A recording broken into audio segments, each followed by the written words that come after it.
Hello, hello, hello. Welcome to the Runner Wind Down. This is post race recovery, post marathon recovery. A lot of people, runners that I know, are coming up on.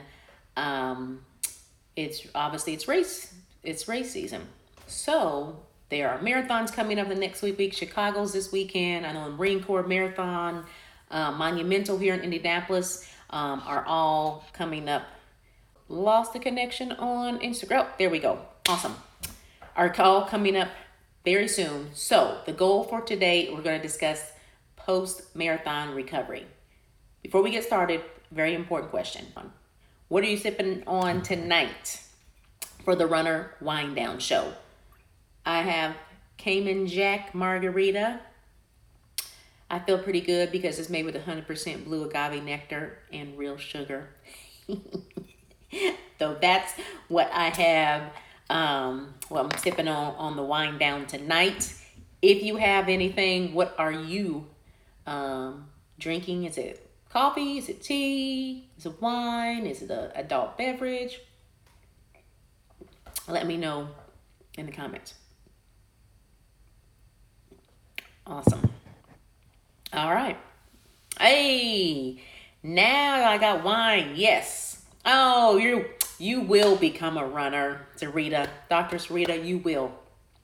After this, you'll be so excited about running that you'll just hop out there and get going. But get with me before you start the plan so we can get a safe program for you. Cuzzo, got water. Hey, it does the body good. Thanks for thanks for joining. All right, post-race recovery. So the risk is obviously after you run a half marathon or a full marathon, you are your body has gone through probably the greatest challenge that it's probably ever going to go to when it comes to competing and being able to go through all of the weeks and months now of training. And now you've gotten to that day. You've run that 13.1. You've run the 26.2. Now it's like, what do I do after that? How do I recover well and then begin to, begin training again? Some people are signed up and they have either another half a few weeks out, the very next weekend, or another full coming up, which is a pretty intense, run schedule. So you want to be able to be able to do that safely and recover to the best of your ability. If you're new to me, my name is Dr. Letitia Williams. I'm a physical therapist and a run coach, owner of Run for Life Performance and Physical Therapy here in Indianapolis. So we help runners and active adults move, feel, and perform better without relying on pain medications via run coaching, runner's rehab, and runner performance and strength programming as well. So this is the weekly show, the Runner Wind Down, 9 p.m. Eastern Time, in which we cover different running topics and we allow your questions as well. So if you have questions, definitely post those in the comments for me as we go. Another sip here, Cayman Jacks. All right, so the risk after race is that you're in your greatest probably cardio fitness that you're ever going to be in. Heart and lungs, they're great, good to go. But your muscles are jacked. I mean, you have trashed them over the distance of, let's say, a marathon, 26.2 miles.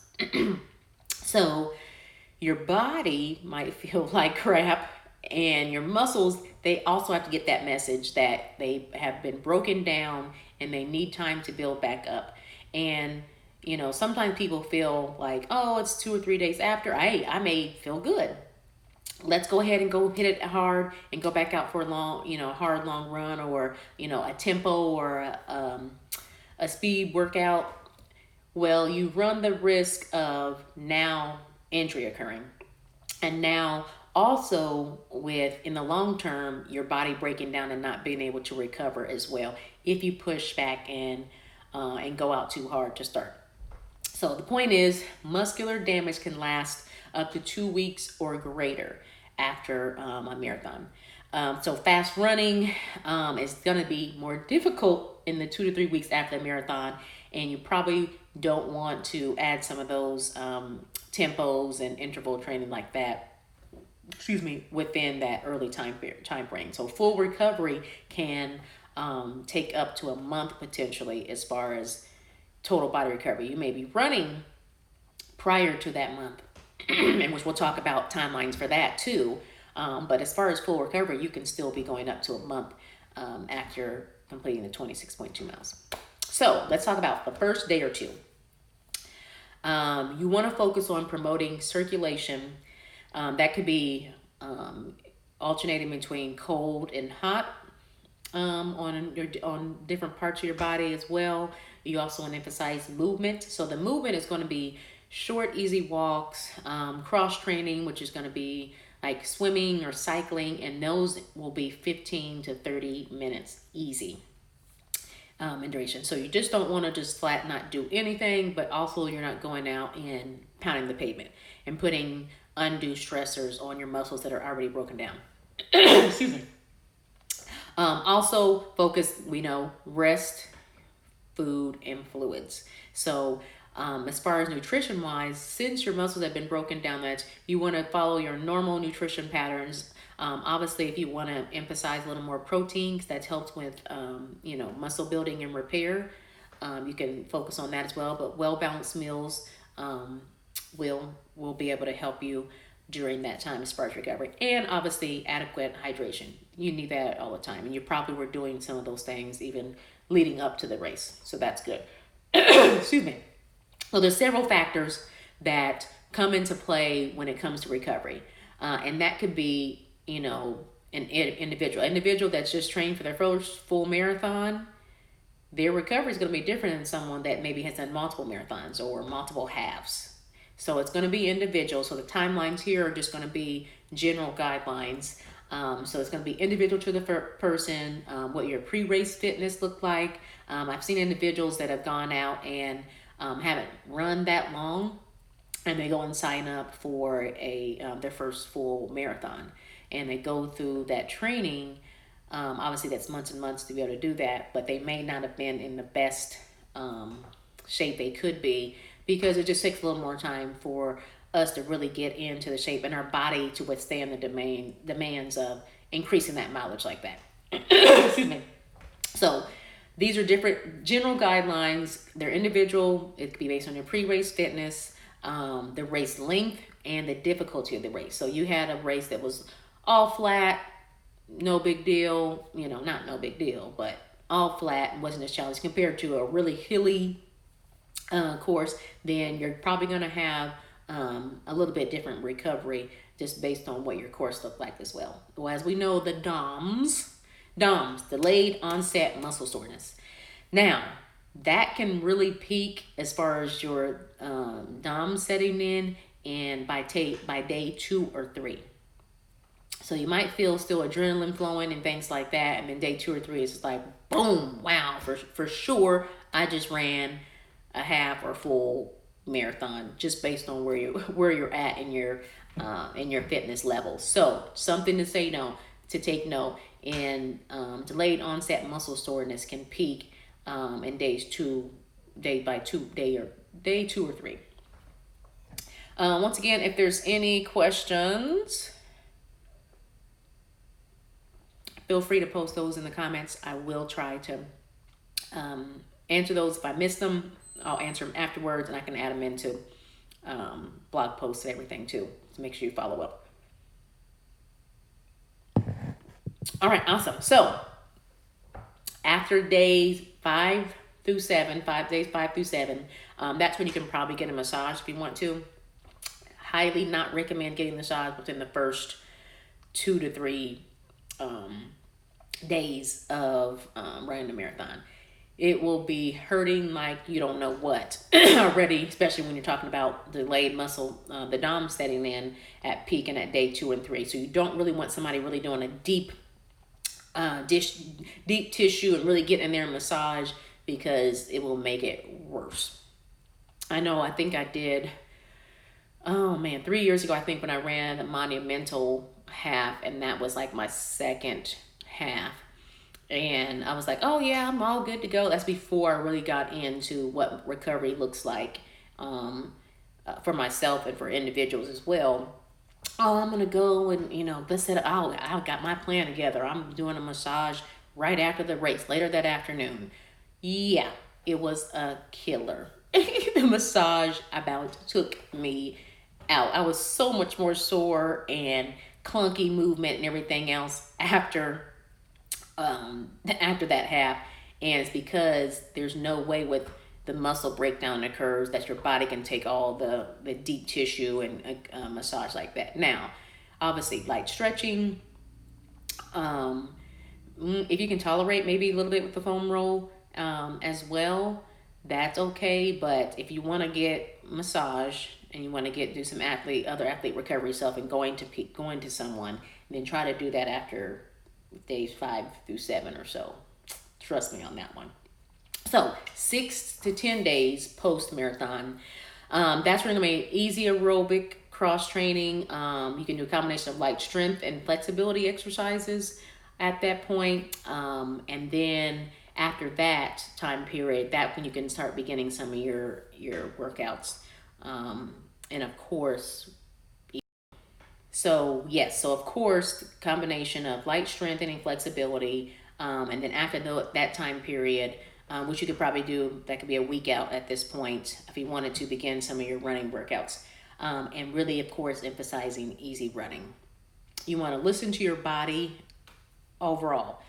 You start out, that first run is probably going to feel real crappy anyways, but if you start out and something really doesn't feel well, or something is just not right, then that could be your your backing off point. Maybe give yourself another day.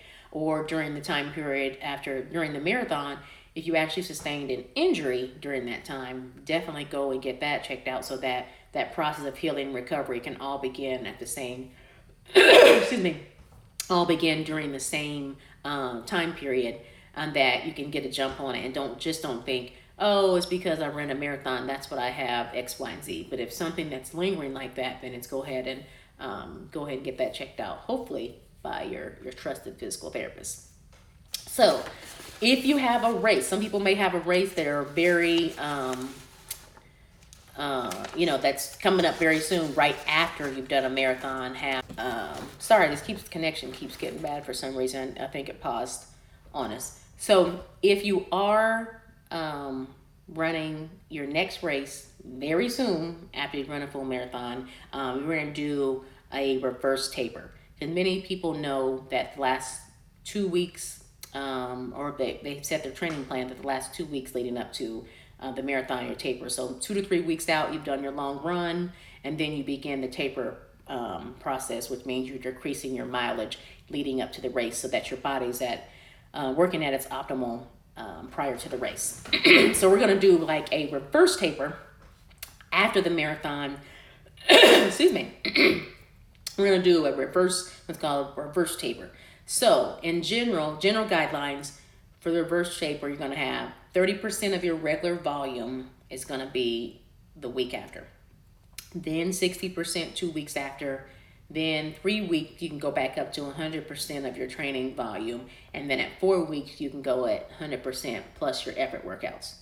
Your speeds, your fartleks, your interval workouts, things like that is those at 4 weeks after. So once again, for the reverse taper, we have a week out, 30% of your regular volume.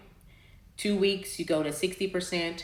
3 weeks, you go to 100% of your training volume. And then 4 weeks and beyond, you can do 100% of that training volume, plus add your effort workouts into that.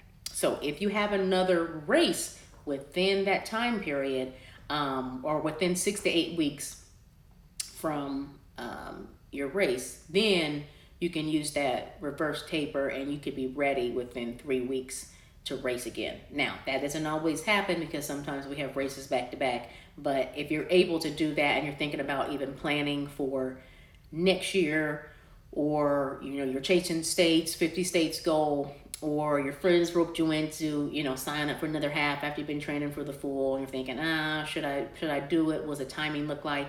It's going to be individual to the person.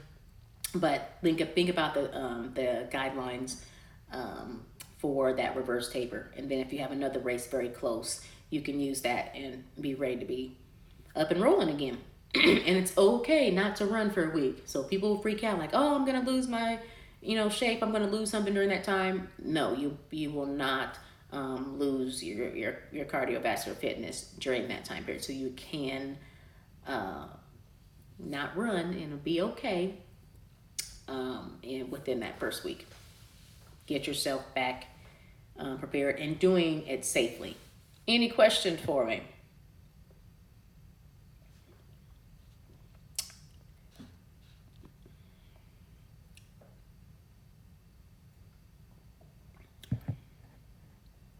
Awesome. So, we want to continue to get tips on running performance, injury, how to become a faster and less injury prone runner. Feel free to go click the link in my bio and you'll be able to hop on the list so that you can get all the notifications via the runner wind down. Also, some guides on strength training for runners and some injury prevention as well. So click the link in my bio at Run for Life Indy. If anybody catches any questions, I will feel free to hop back on, answer the questions for you, and I'll see you next week. We're also looking for ideas for the Runner Wind Down show. So any burning questions you have, things you want to know about running performance, health, wellness, fitness, we can get them answered here. Thanks. Have a great night. Dr. Letitia Williams for the Runner Wind Down. Everything post-race recovery and post-marathon recovery. And anyone that's running marathons this weekend in Chicago, then good luck in Chicago and kick asphalt.